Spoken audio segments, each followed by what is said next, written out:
नमस्कार, आप देख रहे हैं दैनिक भास्कर डिजिटल और मैं जितेंद्र शर्मा। दोस्तों, मैं मौजूद हूं दिल्ली के कमानी ऑडिटोरियम में, जहां हमारे राम की प्रस्तुति चलती ही रहती है और काफी ये शो चल चुके हैं। हमने बात की थी अभी आशुतोष राणा जी से और अब मेरे साथ मौजूद हैं तरुण खन्ना। पहले तो बहुत बहुत स्वागत है आपका दैनिक भास्कर। धन्यवाद जितेंद्र जी, आपका और दैनिक भास्कर के सभी दर्शकों को मेरा मीठा सा नमस्कार और प्रणाम। तरुण जी, हमारे राम, जब ये शब्द आता है तो कहीं ना कहीं भावनाएं जुड़ जाती हैं और भगवान भोलेनाथ और राम कुछ अलग नहीं है। कैसा लगता है जब आप भगवान भोलेनाथ की ये चिन्ह, ये वस्त्र धारण कर लेते हैं, तो क्या भावनाएं उस समय आती हैं? मैं इसका जवाब एक शब्द में भी दे सकता हूं और वो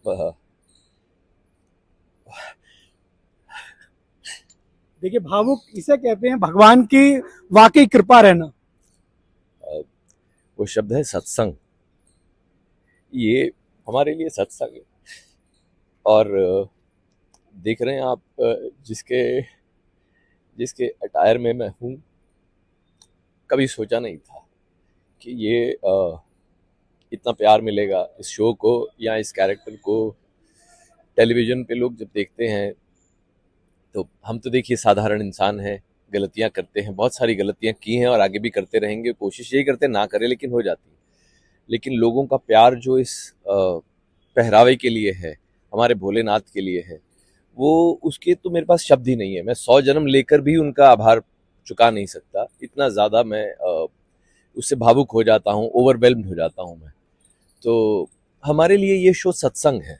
हम लोग, जो मैं हूँ, आशुतोष भाई हैं, राहुल भाई हैं या दानिश भाई हैं, हमारे जो हनुमान करते हैं, हम सब के लिए ये शो सत्संग की तरह से है। और सत्संग कैसा होता है? काम नहीं होता है। तो वो जो हमारी फीलिंग है, वो ही फीलिंग ऑडियंस में व्याप्त हो जाती है। तो जहां भी हम ये भारतवर्ष में अभी तक शो किया है हम लोगों ने, वो शो पूरी तरह से लोगों को एक सत्संग की फीलिंग आपके देता अंदर है। लोग शिव जी का दर्शन करते हैं, कैसा लगता है उस समय जब लोग पैर भी छू जाते होंगे चलते चलते? देखिए, ये तो मैं वही कह सकता हूँ, भोले बाबा की कृपा है और मैं लायक नहीं हूँ उसके। वो दे रहा है तो हम ले रहे हैं।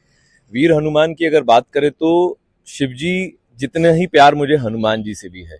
मतलब ये दो ऐसे नाम हैं, एक भगवान शंकर का और एक हनुमान जी का।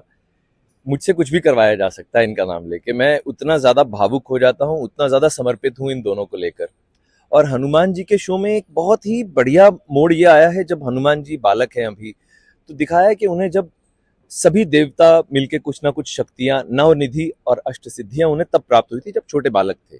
जब सूर्य को निगल गए थे तो शिव जी ने आके सबको बहुत डांटा, मारने की धमकी दी, तो सबने घबरा के इनको ये वाली शक्तियां दी थी। तो दिखाया कि हनुमान थोड़ा सा उसमें आ गए हैं, बहक गए हैं कि मैं अब हर चीज में अपनी शक्तियों का प्रयोग करूंगा। तो शिव जी फिर धरती पर एक मानव अवतार में आते हैं, भोला भैया के, जो हनुमान को पग पग पर मार्गदर्शन दे रहे हैं कि अगर आपको अपने आराध्य श्री राम तक पहुंचना है तो शक्तियों का प्रयोग नहीं करना है। अपनी जो एक्स्ट्रा शक्तियां हैं उन्हें त्याग कर मानवीय रूप में जाइए। भगवान आपको मानवीय रूप में ही प्राप्त होंगे तो सबसे ज्यादा फल प्राप्त होगा। तो यही बेसिकली हम शिक्षा देना चाहते हैं लोगों को भी, कि भगवान की जब आप भक्ति करते हैं तो अहंकार रहित होकर कीजिए, शक्तिहीन होकर कीजिए। भगवान के सामने पूरी तरह से समर्पण कर देंगे, तभी भगवान आपके होंगे। जिसमें जरा सा भी लेश मात्र भी अहंकार बचता है, भगवान वहां नहीं आते। सावन का पवित्र महीना है, अपने भक्तों को क्या कहना चाहेंगे? भगवान भोलेनाथ के रूप में आप हैं ही, तो कुछ विशेष सलाह, जिस तरह से लोग कांवर लेके आते हैं, कुछ त्रुटियां भी होती हैं, बहुत सारी देखा गया है कि उद्दंडता भी होती है, तो उसके लिए कुछ दो शब्द कहना चाहेंगे? देखिए, भगवान शंकर जो है, मेरे हिसाब से इस पूरी धरती पर मानव जाति को जो जीने का ब्लूप्रिंट है वो उन्होंने दिया है। सब चीजें अगर हम भगवान शंकर की बताई हुई मान लें, आधी भी मान लें, तो हमारी जिंदगी में कभी कोई प्रॉब्लम्स नहीं आएंगी, ना हमारे परिवार में, ना मोहल्ले में, ना सिटी, ना देश, ना विश्व में। ये जो आज लड़ाइयां कर रहे हैं, सब एक दूसरे को मारने के लिए दौड़ रहे हैं और हथियार खरीद रहे हैं। सिर्फ एक बार सिर्फ भगवान शंकर की बातें सुन लीजिए, उनसे ज्यादा विध्वंसकारी कोई नहीं है। प्रलय, जब लय टूटती है तो प्रलय आती है, तो प्रलय वो लाते हैं। तो वो भी आपको हमेशा शांति ही बोलते हैं। जब प्रलय लानी होगी तो प्रभु लाएंगे, आप लोग प्लीज प्रलय लाने की कोशिश ना करें। और जहां तक उन लोगों की बात है जो श्रावण की बात कर रहे हैं, तो श्रावण में हम सबको, जितने भी सनातनी हैं और जितने भी भगवान शंकर को मानने वाले, वो किसी भी धर्म के हो सकते हैं, भगवान शंकर सर्वव्यापी हैं। तो वो सबके हैं, वो सिर्फ हिंदुओं के नहीं, वो सबके हैं। तो जो भी उनको मानते हैं वो श्रावण की सभी चीजों को अच्छे से फॉलो करें, भोलेनाथ की प्रार्थना करें और भोलेनाथ के नाम पे प्रतिदिन एक नेक कार्य करें।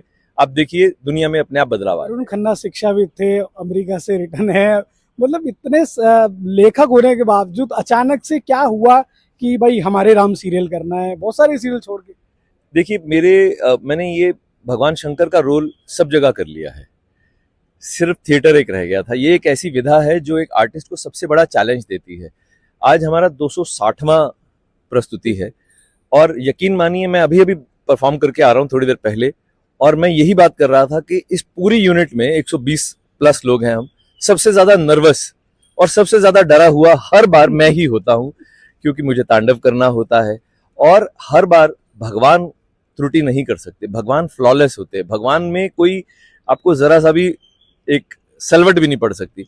तो वो जाके स्टेज पे प्रेजेंट करना जहां लोग अपने सपनों को साकार होते हुए आप में देख रहे हैं, तो आप पे दबाव सोचिए ना कितना ज्यादा होता है। तो मैं तो हर बार डरा आपको रहता हूँ। पता है जब ये नाट्य चलता है और आज की इस व्यस्त जिंदगी में जहां लोग मोबाइल को छोड़ना नहीं चाहते, वहां 3 से 4 घंटे यहाँ व्यतीत करते हैं, और मैं देख रहा हूँ कि उम्र दराज लोग नहीं, यहाँ युवा वर्ग बैठा हुआ है।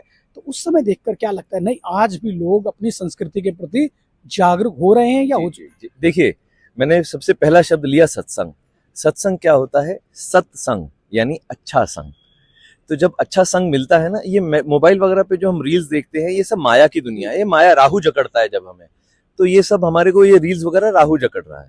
लेकिन जब हमारे को अच्छा संग मिलता है, भगवान का संग सीधा मिलता है, ये चीजें अपने आप छूट जाती है, इनका तो कोई पॉइंट ही नहीं रह जाता है।